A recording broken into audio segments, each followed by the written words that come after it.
യക്ഷ live T വിയിലെ feng shui പ്രോഗ്രാമിലേക്ക് ഏവർക്കും സ്വാഗതം. നമുക്ക് വിജയങ്ങൾക്ക് ഒരുപാട് കാരണങ്ങളുണ്ട്, അതുപോലെ തന്നെ പരാജയങ്ങൾക്കും കാരണമുണ്ട്. അപ്പം പരാജയപ്പെടാൻ സാധ്യതയുള്ള അല്ലെങ്കിൽ ഇത്തരത്തിലുള്ള കാര്യങ്ങളുണ്ടെങ്കിൽ നമ്മുടെ ജീവിതത്തിൽ പരാജയങ്ങൾ ഉണ്ടാകാനുള്ള സാധ്യത വളരെ കൂടുതലാണ്. അപ്പം അത് നമുക്കൊന്ന് ചെക്ക് ചെയ്ത് നോക്കാം, എന്തൊക്കെയാണ് പരാജയ കാരണങ്ങൾ എന്നുള്ളത് നമുക്ക് നോക്കാം. ഇപ്പോൾ ഒരു 10 പോയിന്റുകളായിട്ട് പറഞ്ഞുതരാം, അപ്പം നിങ്ങൾക്ക് കുറച്ച് കൂടുതൽ സൗകര്യം ഉണ്ടായിരിക്കും. ഒന്ന്, സൗത്ത് വെസ്റ്റിൽ ഗേറ്റ്, അതായത് നമ്മുടെ വസ്തുവിൻ്റെ തെക്കു പടിഞ്ഞാറ് ഭാഗത്താണ് നമ്മുടെ വസ്തുവിലേക്ക് കയറാനുള്ള നമ്മുടെ മെയിൻ ഗേറ്റ് ആണെന്നുണ്ടെങ്കിൽ ഇത് നമ്മളുടെ ഒരു പരാജയ കാരണമാണ്. ഇവിടുത്തെ പരാജയം എന്താണ്? നമ്മളുടെ സമ്പത്തെല്ലാം നമ്മുടെ കയ്യിൽ നിന്ന് കൈവിട്ട് പോകും, നഷ്ടപ്പെട്ടു പോകും. അതാണ് ഇവിടുത്തെ പരാജയത്തിൻ്റെ കാരണം.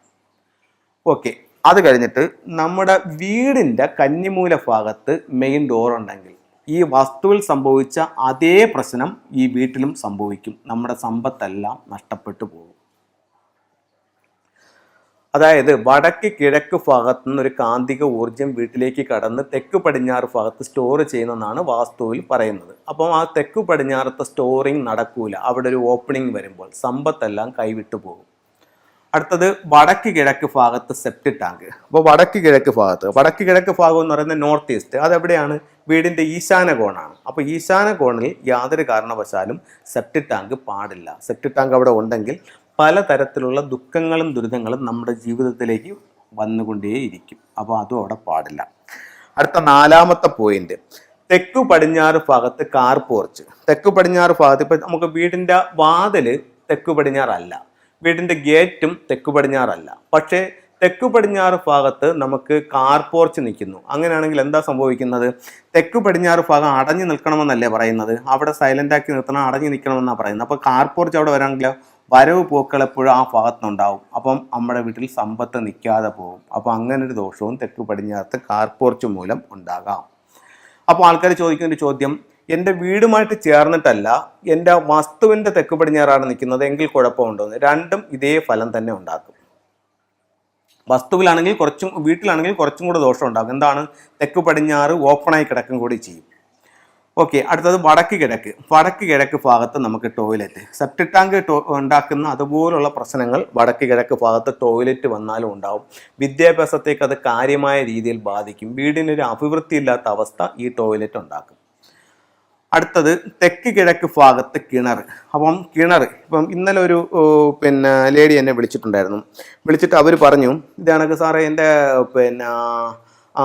തെക്ക് കിഴക്ക് ഭാഗത്ത് ഞാൻ വീടിൻ്റെ പുറത്തേക്ക് ഒരു വർക്ക് ഏരിയ എടുത്തു. അപ്പം അങ്ങനെ എടുക്കുന്നത് കൊണ്ട് എന്തെങ്കിലും ദോഷമുണ്ടോ? അപ്പം തെക്ക് കിഴക്ക് ഭാഗത്ത് എനിക്ക് കിണറുണ്ട്, കിണറിൻ്റെ തൊട്ട് പിറകിലാണ് ഞാൻ ആ വർക്ക് ഏരിയ ചെയ്തിരിക്കുന്നത്, അതുകൊണ്ട് ദോഷമുണ്ടോയെന്ന് ഞാൻ ചോദിച്ചു. നിങ്ങളുടെ കിണർ നിൽക്കുന്നത് തന്നെ ദോഷമാണല്ലോ.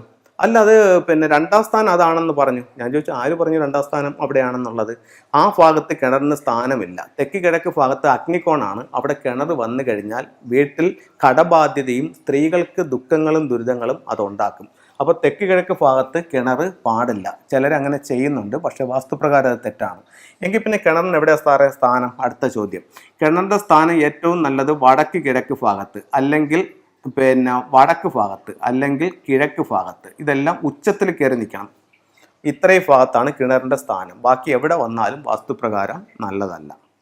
അപ്പോൾ അവർ പറഞ്ഞ വേറൊരു ചോദ്യം എന്ന് പറഞ്ഞു കഴിഞ്ഞാൽ, അവരെല്ലാം മറ്റൊരാൾ പറഞ്ഞതാണ്, സാറേ അപ്പോൾ അത് നമുക്ക് 4 ചുറ്റും ഒരു മതിൽ കെട്ടി അങ്ങ് തിരിച്ചാൽ പോരെ, ഇപ്പോൾ എനിക്ക് അവിടെ സ്ഥലമുള്ളത്, അപ്പോൾ 4 ചുറ്റും ഒരു മതിൽ കെട്ടി തിരിച്ചാൽ പോരെ എന്ന് ചോദിക്കുന്നുണ്ട്.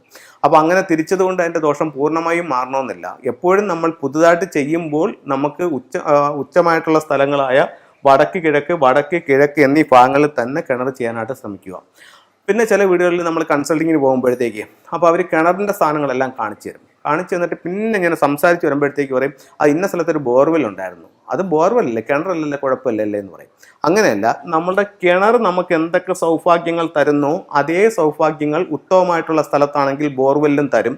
കിണർ സ്ഥാനം മാറി നിന്നാൽ എന്തൊക്കെ ദോഷങ്ങൾ ഉണ്ടാക്കുന്നോ അതേ പ്രശ്നങ്ങൾ ബോർവെൽ സ്ഥാനം മാറി നിന്നാലും ഉണ്ടാവും. കിണറും ബോർവെല്ലും ഒരേ ഫലം തന്നെയാണ് നമ്മുടെ ജീവിതത്തിൽ തരുന്നത് എന്നുള്ളത് മനസ്സിലാക്കുക. അടുത്തത് പടിഞ്ഞാറ് ചരിഞ്ഞ ഭൂമി നല്ലതല്ല. എന്താണ്? അതായത് പടിഞ്ഞാറ് തെരഞ്ഞ ഭൂമി ആകുമ്പോഴത്തേക്കെന്ന് പറഞ്ഞു കഴിഞ്ഞാൽ വടക്ക് കിഴക്ക് താന്നും തെക്ക് പടിഞ്ഞാറ് ഉയർന്നുമുള്ള ഭൂമിയാണ് നമുക്ക് വാസ്തുയോഗ്യമായ ഭൂമി. അപ്പോൾ പടിഞ്ഞാറ് ചരിയുമ്പോഴത്തേക്ക് എന്താ സംഭവിക്കുന്നത്? നമ്മുടെ സമ്പത്തെല്ലാം നഷ്ടപ്പെട്ടു പോകാനുള്ള സാധ്യത വാസ്തുവിൽ അത് പറയുന്നുണ്ട്. അപ്പോൾ പടിഞ്ഞാറ് ചരിഞ്ഞ ഭൂമി നല്ലതല്ല. എങ്കിൽ പിന്നെ നമ്മൾ വസ്തു തിരഞ്ഞെടുക്കുമ്പോൾ എന്ത് നോക്കണം? കിഴക്കോട്ടോ വടക്കോട്ടോ ചരിവുള്ള ഭൂമി എടുക്കണം. തെക്ക് പടിഞ്ഞാറ് ഉയർന്ന് വടക്ക് കിഴക്ക് താന്ന് ഈ രീതിയിൽ ഭൂമി നിൽക്കണം. അടുത്ത 8ാമത്തെ പോയിന്റ്, നമ്മൾ വീട് വെച്ചു, കന്നിമൂല ഭാഗത്തൊന്നും ഒരു ദോഷവുമില്ല. അടുത്തത് നമ്മൾ ഫസ്റ്റ് ഫ്ലോർ പണിഞ്ഞു. ഫസ്റ്റ് ഫ്ലോർ പണിഞ്ഞപ്പോൾ നമ്മുടെ വീടിൻ്റെ ദർശനം കിഴക്കോട്ടാണ്. അപ്പം നമുക്ക് കുറച്ച് പൈസയേ ഉള്ളൂ. അപ്പം നമ്മൾ എന്തോ ചെയ്തു? ഫ്രണ്ടിൻ്റെ എലിവേഷനൊക്കെ കിട്ടി നല്ലൊരു ബിൽഡപ്പ് കിട്ടാൻ വേണ്ടി നമ്മൾ ഫ്രണ്ടിൽ 2 റൂമുകൾ ഇറക്കി. എവിടെയൊക്കെയാണ്? തെക്ക് കിഴക്കും കിഴക്ക് വശത്തുമായിട്ട് 2 റൂമുകളാക്കി. ഇപ്പോൾ വെളിയിൽ നിന്ന് വരുമ്പോഴത്തേക്കും നല്ല വലിയൊരു വീടെന്നുള്ളൊരു ഇത് കിട്ടും. അപ്പോൾ നമ്മൾ എന്ത് ചെയ്തു? കന്നിമൂല ഭാഗം ഒഴിവാക്കിക്കൊണ്ടാണ് ചെയ്തത്. അപ്പോൾ അത് നല്ലതല്ല. മുകളിൽ എത്രാമത്തെ നിലകൾ പണിഞ്ഞാലും തെക്ക് പടിഞ്ഞാറ് ഭാഗത്ത് റൂം എടുത്തുകൊണ്ട് വേണം ബാക്കി ഏത് ഭാഗത്തേക്കും റൂം പണിയാൻ. അപ്പം ഇത് നമ്മൾ ശ്രദ്ധിക്കണം. അടുത്ത 9ാമത്തെ പോയിന്റ്, നമ്മളൊരു വലിയ വീട് വെച്ചപ്പോഴത്തേക്കും നമുക്കൊരു സ്വിമ്മിംഗ് പൂളൊക്കെ വേണം. അങ്ങനെ നമ്മൾ എന്ത് ചെയ്തു? തെക്ക് വശത്തൊരു സ്വിമ്മിംഗ് പൂൾ പണിഞ്ഞു. തെക്ക് വശത്തെ സ്വിമ്മിംഗ് പൂൾ വാസ്തുപ്രകാരമോ ഫെങ്ഷു പ്രകാരമോ നല്ലതല്ല. കാരണം തെക്ക് വശം എന്ന് പറയുന്നത് കുഴിയോ വെള്ളമോ പാടില്ല. അവിടെ സ്വിമ്മിംഗ് പൂൾ വരുമ്പോഴത്തേക്കെന്ന് പറഞ്ഞു കഴിഞ്ഞാൽ ഒത്തിരി ബുദ്ധിമുട്ടുകൾ നമ്മുടെ ജീവിതത്തിൽ വരും. നമ്മളുടെ പേര്, പ്രശസ്തി, അംഗീകാരം എല്ലാം നഷ്ടപ്പെട്ടു പോകും. ഇതേ പോയിന്റ് തന്നെയാണ് അക്വേറിയം വെച്ചാലും സംഭവിക്കുന്നത്. നിങ്ങളുടെ സ്വീകരണ മുറിയുടെ തെക്ക് വശത്താണ് നിങ്ങൾ അക്വേറിയം വെക്കുന്നതെങ്കിൽ ഇതേ ബുദ്ധിമുട്ടുകൾ വരാനുള്ള സാധ്യത ഉണ്ടെന്ന് ഫെങ്ഷുയിൽ പറയുന്നുണ്ട്. അടുത്ത 10ാമത്തെ പോയിന്റ്. ഇപ്പോൾ പോയിന്റുകൾ ഒരുപാടുണ്ട്. അതിൽ പ്രധാനപ്പെട്ട ഒരു 10 പോയിന്റ് അടുത്താണ് നിങ്ങളുമായിട്ടൊന്ന് ഷെയർ ചെയ്താക്കുന്നത്. 10ാമത്തെ പോയിന്റ് എന്ന് പറഞ്ഞു കഴിഞ്ഞാൽ വടക്ക് കിഴക്ക് ഭാഗത്ത്, അതായത് നോർത്ത് ഈസ്റ്റ് ഭാഗത്ത് പടിക്കെട്ട്. അപ്പോൾ നമ്മളൊരു വീട് വെച്ചപ്പോൾ മുകളിലോട്ട് കയറാനായിട്ട് നമുക്കൊരു സ്റ്റെയർ വേണം. അപ്പോൾ അത് എന്ത് ചെയ്തു? വടക്ക് കിഴക്ക് ഭാഗത്ത് കൊണ്ടുവച്ചു.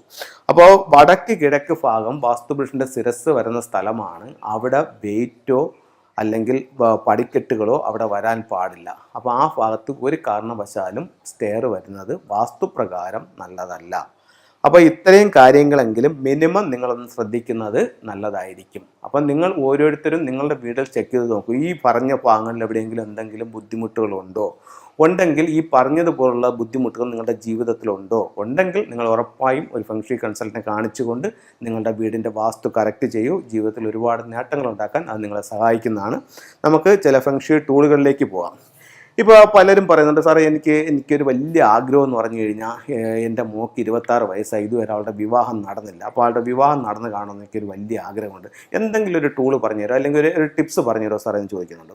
ഉണ്ടല്ലോ, അതിനൊരു ടിപ്സ് ഉണ്ടല്ലോ. നിങ്ങളുടെ കാര്യം നിങ്ങൾ ഒരു മെറ്റൽ ടോട്ടോയ്സ് വാങ്ങിക്കുക. ഇതാണ് മെറ്റൽ ടോട്ടോയ്സ് വാങ്ങിച്ചിട്ട് ഇതിനെ 2ആയിട്ട് ഓപ്പൺ ചെയ്യുക. ഓപ്പൺ ചെയ്തിട്ട് അതിൻ്റെ ബാക്കിൽ ഇത്തരത്തിലുള്ളൊരു ലോട്ടു സ്ക്വയർ ഉണ്ടോ എന്നുള്ളത് നോക്കുക. ഈ നമ്പറുകൾ 1 മുതൽ 9 വരെയുള്ള നമ്പറുകൾ ഇതിനകത്ത് ചെയ്തിട്ടുണ്ട്. ഇത് എങ്ങനെ കൂട്ടി നോക്കിയാലും ഇത് 15 വരും. അത് ഇങ്ങനെ കൂട്ടി നോക്കിയാലും 15 വരും, ഇങ്ങനെ താഴോട്ട് കൂട്ടിയാലും 15 വരും, ഇങ്ങനെ ഇൻറ്റു ആയിട്ട് കൂട്ടിയാലും 15 വരും. ഇതൊരു മാന്ത്രിക ചതുരമാണ്. അപ്പം ഇതിനെ 2ആയിട്ട് തുറന്നിട്ട് ഒരു വൈറ്റ് പേപ്പർ എടുക്കുക, അതിനെ സ്ക്വയറായി കട്ട് ചെയ്യുക. നിങ്ങൾ ഏറ്റവും അധികം ആഗ്രഹിച്ച് നിൽക്കുന്ന കാര്യം പൂർണ്ണ വിശ്വാസത്തോടു കൂടി സാധിച്ചതിന് ദൈവത്തോട് നന്ദി പറയുമെന്ന് പറയും. ഇപ്പം നമ്മൾ പറഞ്ഞു വന്ന മാറ്റർ വിവാഹത്തിൻ്റെ കാര്യമാണ്. അപ്പം നിങ്ങളിങ്ങനെ എഴുതുക, ഒരു വിവാഹം നടക്കാനായിട്ട് നിങ്ങളൊരു 3 മാസം അല്ലെങ്കിൽ 6 മാസം സമയം എടുത്തുകൊണ്ട് ഇന്നിപ്പം ഇത്രാം തീയതിയാണ് തീയതി, ഇന്നേക്ക് 6 മാസത്തിനകത്ത് വെച്ച് ഏറ്റവും അനുയോജ്യനായ ഒരു വരനെ കണ്ടെത്തി എല്ലാ സൗഭാഗ്യങ്ങളോടും കൂടി എൻ്റെ മകളുടെ വിവാഹം നടന്നതിന് ഞാൻ ദൈവത്തോടും പ്രപഞ്ചശക്തികളോടും നന്ദി പറയുന്നു. നന്ദി എന്ന് വൈറ്റ് പേപ്പർ സ്ക്വയറായിട്ട് കട്ട് ചെയ്ത് റെഡ് ഇങ്ക് വെച്ച് എഴുതുക. നല്ലതുപോലെ മടക്കി ആമയുടെ അകത്ത് വയ്ക്കുക. ആമ ഇതുപോലെ അടയ്ക്കുക. ഇതുപോലെ അടച്ചതിന് ശേഷം ഒരു ക്രിസ്റ്റലിൻ്റെ ബൗൾ എടുക്കുക. ബൗളിനകത്ത് നിറച്ച് വെള്ളം വയ്ക്കുക. ആമയെ അതിനകത്ത് ഇറക്കി വയ്ക്കുക. അപ്പോൾ ആൾക്കാർ ചോദിക്കുന്ന ഒരു ചോദ്യമുണ്ട്, സാറേ ഈ പേപ്പറെല്ലാം നനഞ്ഞു പോകില്ലേ? നനയട്ടെ, ആമ വെള്ളത്തിനകത്തിരിക്കട്ടെ. എന്നിട്ട് നിങ്ങളുടെ സ്വീകരണ മുറിയുടെ വടക്ക് വശത്ത് വയ്ക്കുക. ഇതിൻ്റെ തല വാതിലിലോട്ട് ഫേസ് ചെയ്യാൻ വയ്ക്കാൻ പറ്റുമെങ്കിൽ അങ്ങനെ ചെയ്യുക. അതവിടെ ഇരിക്കുക. എന്നിട്ട് ഒരാഴ്ച കഴിയുമ്പോഴത്തേക്ക് ഇതിനകത്ത് വെള്ളത്തിൽ പൊടിയോ അഴുക്കോ എന്തെങ്കിലും ഉണ്ടാകുന്ന അല്ലെങ്കിൽ വെള്ളത്തിൻ്റെ ഒരു കളർ വ്യത്യാസം വരികയാണെങ്കിൽ ആമയെ തുറക്കേണ്ട, ആമയെ എടുക്കുക. പാത്രം വീണ്ടും നല്ലതുപോലെ കഴുകി വെള്ളം നിറച്ചിട്ട് അതിൻ്റെ വടക്ക് വശത്ത് തന്നെ വെക്കുക.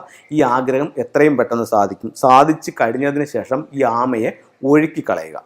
ഇത് ഒരുപാട് പേർക്ക് റിസൾട്ട്, നമ്മൾ ഈ ഫെങ്ഷുയുടെ കൺസൾട്ടിങ് തുടങ്ങിയ കാലം മുതൽ തന്നെ നമ്മൾ ഒരുപാട് പേർക്ക് ഇത് ടൂൾ കൊടുക്കുന്നുണ്ട്. ഒരുപാട് പേർക്ക് നല്ല റിസൾട്ട് കിട്ടുന്നൊരു ഇതാണ്. ഇന്നും പലരും ഇതിൻ്റെ റിസൾട്ട് വാങ്ങിക്കുന്നുണ്ട്. നമുക്ക് എല്ലാ ദിവസവും ഇത് ആമ നമുക്ക് കൊറിയർ വഴി പോവുകയും ചെയ്യുന്നുണ്ട്. അപ്പം ഇത് നല്ലൊരു ടൂളാണ്. ഇനി മറ്റൊരു ടൂളിലേക്ക് പോവാം.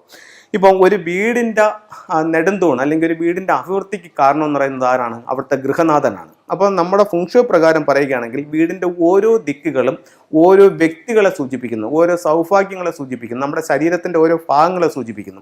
അപ്പോൾ ഒരു വീട്ടിൻ്റെ വടക്ക് പടിഞ്ഞാറ് എന്ന് പറയുന്നത് ആ വീട്ടിലെ ഗൃഹനാഥനെയാണ് സൂചിപ്പിക്കുന്നത്. അപ്പോൾ ഒരു വീട്ടിൽ വടക്ക് പടിഞ്ഞാറ് ഭാഗത്ത് എന്തെങ്കിലും തരത്തിലുള്ള ഒരു നെഗറ്റീവ് വന്നിട്ടുണ്ടെങ്കിൽ, നെഗറ്റീവ് എന്ന് ഉദ്ദേശിക്കുന്നത് വടക്ക് പടിഞ്ഞാറ് ഭാഗം വീടിനെ സ്ക്വയറായിട്ട് എടുക്കുമ്പോൾ അവിടെ മിസ്സിംഗ് ആയി പോവുകയോ, വടക്ക് പടിഞ്ഞാറ് ഭാഗത്ത് ഒരു ടോയ്ലറ്റ് വരികയോ, വടക്ക് പടിഞ്ഞാറ് ഭാഗത്ത് കിച്ചൺ വരികയോ ചെയ്യുകയാണെങ്കിൽ ഫെങ്ഷി പ്രകാരം അത് ഗൃഹനാഥനെ ക്ഷയിപ്പിക്കുമെന്നാണ് പറയുന്നത്.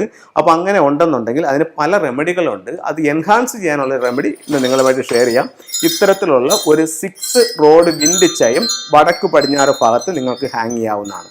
ഇത്തരത്തിലുള്ള ഒരു 6 റോഡ് വിൻഡ് ചയം വടക്ക് പടിഞ്ഞാറ് ഭാഗത്ത് ഹാങ് ചെയ്യാം. ഇത് പെട്ടെന്ന് തന്നെ അതിൻ്റെ റിസൾട്ട് ഏകദേശം ഒരു 2 ആഴ്ചക്കകത്ത് തന്നെ അതിൻ്റെ ഒരു മാറ്റം നമ്മളിലേക്ക് അത് ഫീൽ ചെയ്യുന്നതാണ്. നല്ലൊരു ടൂളാണ്. വടക്ക് പടിഞ്ഞാറ് ഭാഗത്ത് ചെയ്യാം. ഈ വർഷം വടക്ക് പടിഞ്ഞാറ് ഭാഗത്ത് 5 എന്ന് പറയുന്ന ഒരു നക്ഷത്രം വന്ന് നിൽക്കുന്നതുകൊണ്ട് അവിടെ എൻട്രൻസ് ഉള്ളവർക്ക് കൂടുതൽ ബുദ്ധിമുട്ടുണ്ട്. അവർ ഉറപ്പായിട്ടും ഇത്തരത്തിലുള്ള ഒരു വിൻചയം അവിടെ സ്ഥാപിക്കേണ്ടതായിട്ട് ഉണ്ട്. മറ്റൊരു ടൂളും കൂടെ പരിചയപ്പെടുത്താം. ഒരു പഗോഡ ടവറാണ്. അപ്പോൾ കുട്ടികളുടെ വിദ്യാഭ്യാസം നമുക്ക് ഏവർക്കും വളരെയധികം പ്രധാനപ്പെട്ടതാണ്. അപ്പോൾ വിദ്യാഭ്യാസപരമായിട്ട് നമുക്കൊരു അഭിവൃദ്ധി കിട്ടാനായിട്ട് സ്വീകരണ മുറിയുടെ വടക്ക് കിഴക്ക് ഭാഗത്ത് ഒരു പഗോഡ ടവർ വയ്ക്കുക. അപ്പോൾ ഇത്തരത്തിലുള്ള ഓരോ ടൂളുകളും നിങ്ങളുടെ ജീവിതത്തിൽ വലിയ വിജയങ്ങൾ കൊണ്ടുവന്ന് തരട്ടെ എന്ന് പ്രാർത്ഥിച്ചുകൊണ്ട് നിർത്തുന്നു. നന്ദി, നമസ്കാരം.